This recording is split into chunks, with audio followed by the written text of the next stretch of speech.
How everybody doing? Who it Child's on the beat? Best producer in Louisiana. If you don't believe me, check him out. He got beats on YouTube.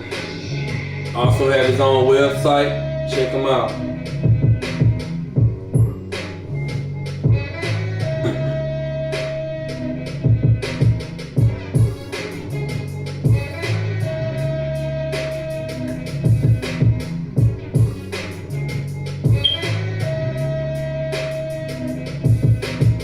My name is Sidney Combs, and I'm a young entrepreneur from Shreveport, Louisiana with a dollar and a dream.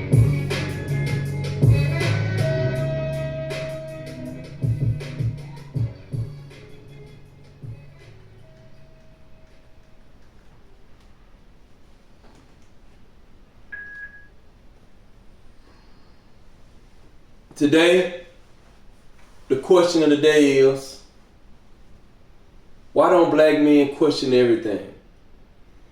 I'm saying this because my content is targeted toward black men. Of course, black women can listen to it, and other races can also listen to it, but it's directed toward black men. So the topics that I speak on and what I talk about is to help the black man become the best version of himself that he possibly can become. That's what all of my messages are designed for. When you're a kid, you see a kid can be 3, 4, 5 years old, 7, 8, and they ask their parents questions. And one of the first things they do, they say, "Mommy, why do we have to do it that way?" They say, "Mommy, why can't I eat that cookie before dinner time? Mommy, why do I have to go to school? Mommy, why do I have to brush my teeth?"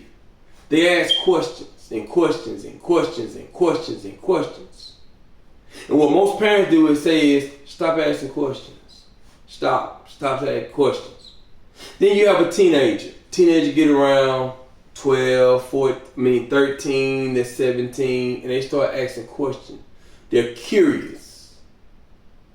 So, they ask you personal questions. They might say, "Mom, why did you have a child so young? Dad, why didn't you marry my mom?" Just all type of questions. "Why did you not go to college?" And then as a parent, you basically want to tell them, "Man, stop asking me questions. That ain't none of your business." Then when you become an adult, what you do, you stop asking questions. You get to an age where you stop. You decide that, hey man, I'm not going to really ask no question like I'm talking about. My question is why? Why do we stop asking questions? Why do we just go along with whatever we're told? Why do you feel like if your teacher or your professor in college tell you, "Hey, you should live your life this way," you never say, "Well, why?" When your parents tell you at the end of the day whatever they think and you're an adult, why not say, "Well, why?" When a society sit there and tell you at the end of the day that, hey, that you can't be anything, why don't you ever say, "Well, why do they feel I can't be anything?" First question. Why don't black men consider what cool is? And what's cool in the black community, why don't we sit there and say, why is that cool to us? Give you an example. You will see in the black community where if you've been to prison, you're cool. You got street cred.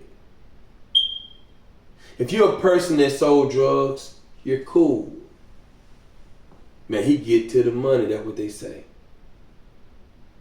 If you're a person at the end of the day that's sad, wear your pants to the ground, you consider cool. Why is that cool? If you're a person at the end of the day that have a whole bunch of kids, different people, and you don't spend time with your kids, you consider cool. Why? Do you ever ask the question, why do you think that's cool? I don't think we do.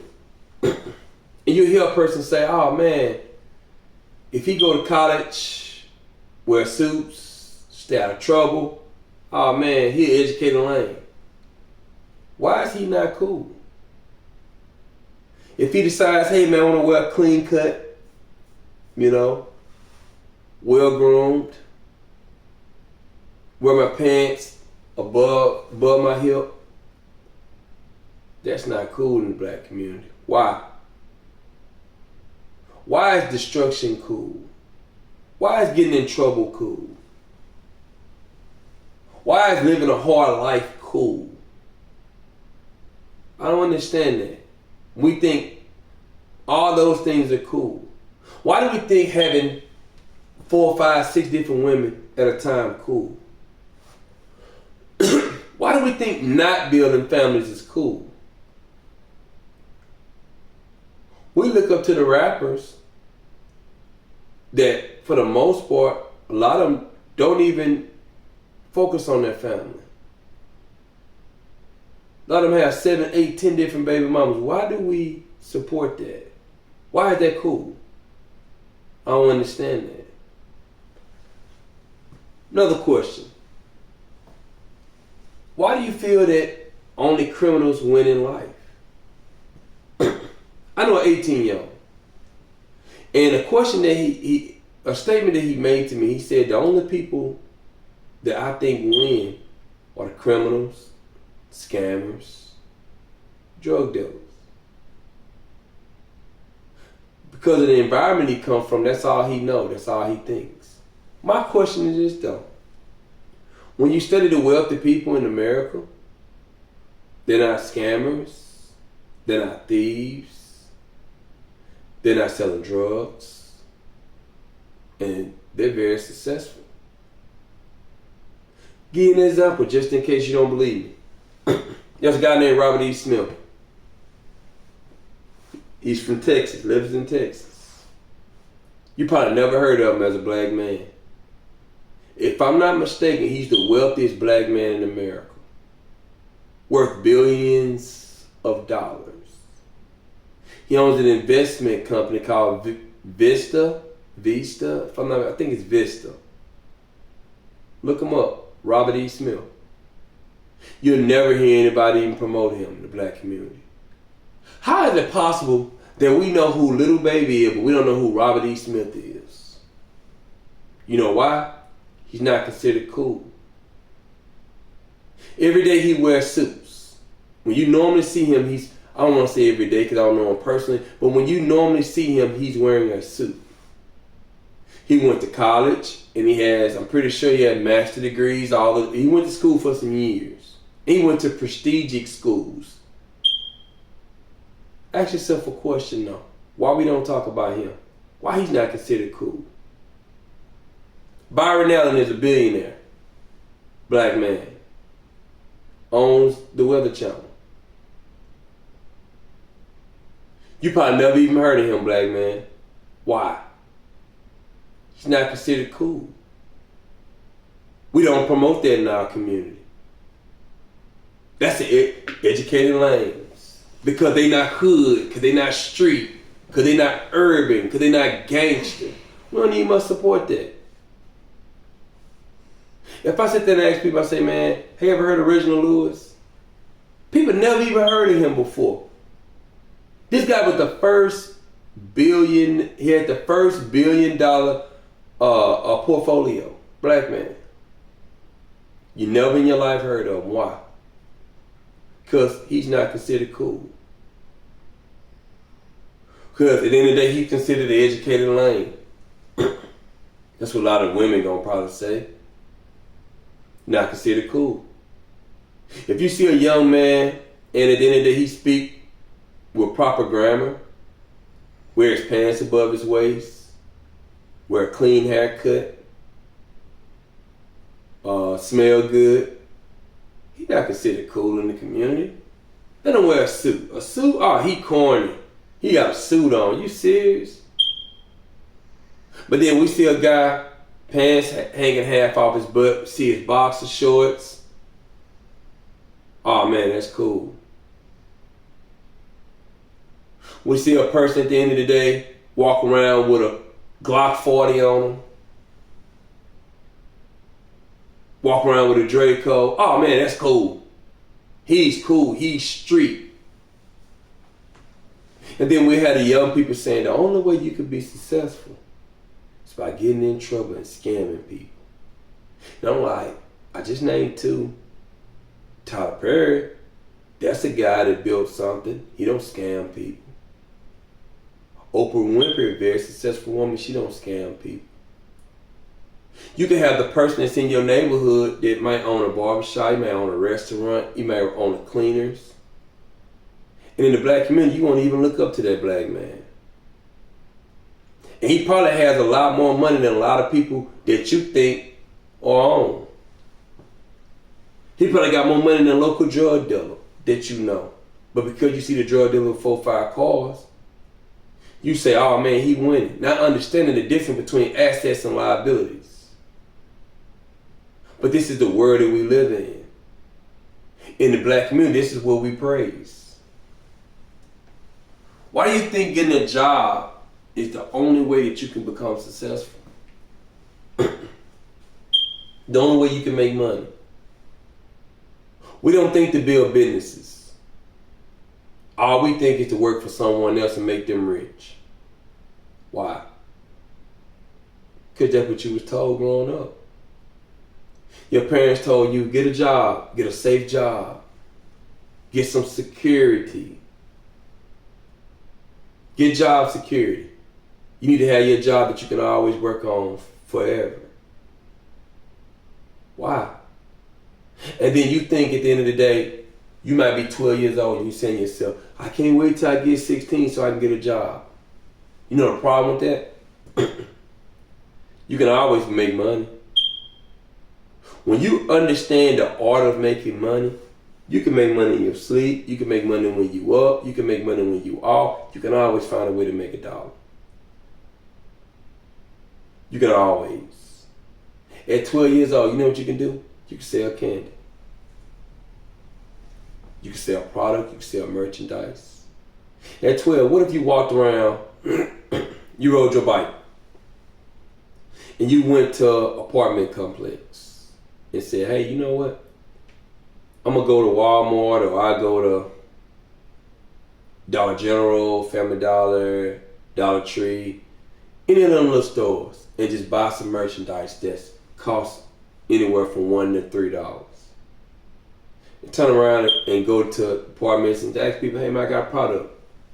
There's one that I paid $2 for, I'm gonna sell it for $4. This one I spent $3, I'll sell it for $5 or $6. You made money just like that.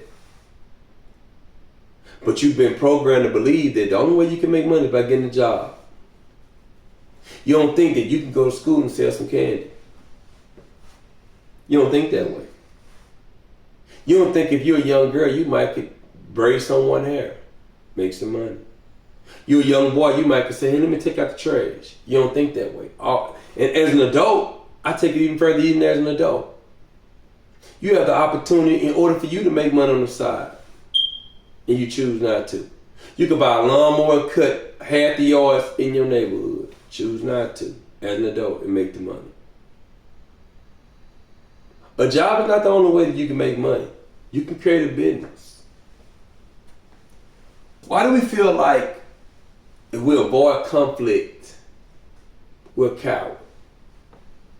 Why do we feel like we have to kill someone? Why do we feel like we have to get street cred? Why do we feel like people have to feel you? They have to fear you and feel you. Why? Like, you do know that there's another route you can take. You can avoid conflict. If you know at the end of the day that you might have cut someone in line and they get upset, You can say, hey man, I apologize. That's on me, man. Go ahead and go ahead. There have been times where I might apologize to someone and I'm not even wrong. I've been in situations, and I'm not going to call anybody out, where I went to a restaurant and got treated rudely. Not going to call the restaurant out. And I had to look at the woman and just tell her, have a nice day.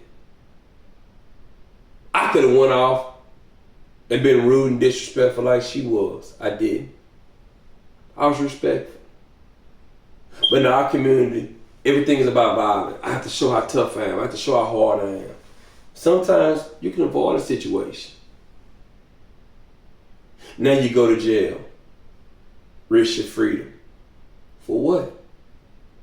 Because you had to be the baddest guy on the block. And then you got companies, investment companies that invest in jails. But we all know that black men are in jail more than anyone. It's not even close. So when they invest in, who they investing in? They investing in a black man. And you don't even have enough sense to say, let me avoid some things. Let me stay out of trouble. They're investing money in prisons. And you don't even have enough sense to know that, let me stay out of trouble. Why do we celebrate gangsters, but then we turn around and knock the good people? Give you an example. Black man can go to jail 10 years. Whether he murdered someone, he robbed someone, he stole from someone. He get out of jail, first thing we do, we throw him a party. We celebrate him for going to jail. We throw him a party for going to jail. How does that sound? It'll make me want to go to jail if I'm a young kid. Shoot, he got a party for going to jail? Let me go to jail so I can get a party too. You have a kid go to college. He can graduate. He get his apartment. He don't make enough money to have extra. As a parent, you don't even say, well, hey, look. Or a friend, hey, look, man, he go a couple $100, man, to help you out. But we'll turn around and put $10,000 on somebody's books to bond them out of jail. Why? This is the culture. This is our culture. This is what we think is cool. This is what we think cool. I don't understand that. And we'll knock the people that make good decisions. Stay out of trouble. We don't celebrate them. Person go to jail, he got jail, man, he real. That's a real dude, man. I'm like, so you gonna celebrate that? But this man came from the exact same neighborhood, exact same environment, went to school, graduated high school, graduated college, good job, and started his own business. And you look at that, oh, that's the educated lane. He ain't about nothing. That dude there, he real. He gangster. Let's celebrate that. Black men, come on, man. We got to start asking questions. Why are we celebrating gangsters?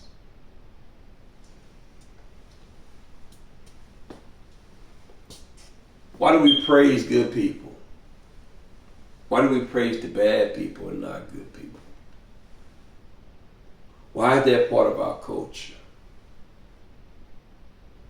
Right now I'm posting a video. And you check this YouTube channel out, I have several videos talking about positive information. How many people are gonna sit there and listen to this video and say, let me like and subscribe to the page? How many people listen to this video gonna say, let me share this message with another young black man I know? They not. You know why? Because at the end of the day, we don't praise good information. In our community, we don't praise good people. I've said several times to people and said, man, share this video with other people. We won't. You know why? Because it's not gossip. Because it's not drama. Because it's not negative. But if I told you that's so dope and was here doing this, told y'all from the streets, I get so many people to like my video. You would share it with 100 different people. Why? This is our community. This is what we about. Have you ever asked the question, why is retirement so important in the black community? We work from a 16, 17, and our whole mindset is, when can I retire? I used to ask this question all my life. I used to hear people, the grown-ups and the men say, man, I can't wait to retire. I'm like, if you're doing what you love to do, why are you so ready to retire? If you starting your own business and you working your business, why are you ready to retire? I'm doing what I love to do. I want to do that forever. If it's my business. A.G. Gaston. This man was worth $138 million when he died. You know what's so crazy about him? They said he worked till the day he died. He wasn't worried about retiring. Who worried about retiring in the black community? Other races also, but we're not going to talk about the other races. We're going to talk about us. We focus on retiring. Why won't you just go after your dream? Because when you're doing what you love to do, is it really work? It's not really work. But what happens is we don't go after our dream. We go after whatever job will pay us the most money that we feel like is a good job, even though it's not. I don't understand that. I got another question. This is going to be my last question for this video. Why do we feel like failure is a bad thing? We'll go through life and we won't even take a chance because we worry about failure. We'll have an opportunity to start a business, but we won't start the business because we worry about failure. We'll have an opportunity to go purchase a home, but we won't even go get the information so that we can win because we worry about failure. Failure is a part of life if at the end of the day you're growing and you're trying to be the best version of yourself. We'll knock a man that's been divorced, but we'll praise a man that's never been married. Let that sink in. So because he got a divorce, we're going to knock that. This man learned from the situation. But then a person that never got married say, I ain't getting married. We'll sit there and praise that. Why? Because he didn't get married? That's crazy to me. I don't understand that. But this is the life we live. I got a homeboy. He got a brother that's starting a trucking company. And he was like, the brother don't have enough. The brother got enough money to start it, but he don't have extra money. So if something happened with the business. So he asked me what I thought about it, and I told him, I said, because he didn't think the brother should start the business. I said, I think he should. Because he'll learn. Because normally, if you're waiting to get a certain amount of money, you're normally not going to get to that amount of money. Something going to happen and stop you. If you're waiting for the perfect opportunity will never happen for you. That's why you just got to start the business. You got to start worrying about failure. Failure only matters to people that has no success. It only matters to people that don't try. Everyone you ever seen that tried that's wealthy, I promise you have failed. There's no one that's wealthy that's never failed. No one. The only people that never fail is the people that never try. So if you're a person that's not willing to try, and you say, well, hey, I ain't failed, guess what happened? You ain't doing anything. So because of that, you wonder, well, why I don't make a lot of money? Because you never failed. I started this clothing brand, SC Empire Clothing Brand. When I first started this brand, I spent like $800 to start it. I didn't make any money off of it because the shirts didn't sell and there really wasn't a good design. The second time, I spent $600 on another batch. But on the second batch, you know what happened? First thing is I paid lesser money because I learned my lesson as in how to get it done for a cheaper price. The second thing I learned is to change my design up from the first design because it didn't sell. See, the first design was a failure, but I learned. It sold, but it still didn't sell well. So I probably lost, the first time I lost $800. The second time I probably lost at least another $500. I didn't make a lot of money on the second set of shirts. But guess what happened? I learned to, let's make the design a little bit different. And then when I came out with the third design, I learned like, oh, this what works. This works. See, it takes time to develop. It takes failure in order for you to learn a lesson. If you're not failing, you're not doing anything in this world. Start failing. Start trying. Stop worrying about losing and just worry about trying to win the game.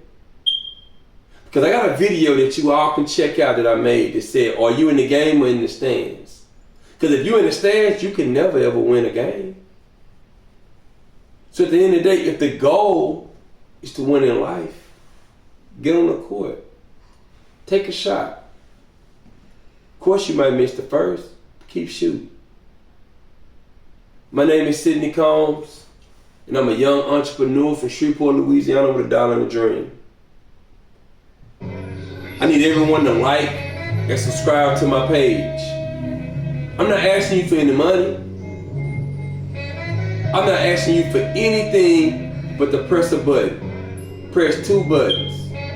Like the video, subscribe to the page, and share it with some friends. This video can help some people. Get this video to help some people. Promote this. Promote the good and let's stop promoting so much bad. Who is Childs on the beat? Thank you.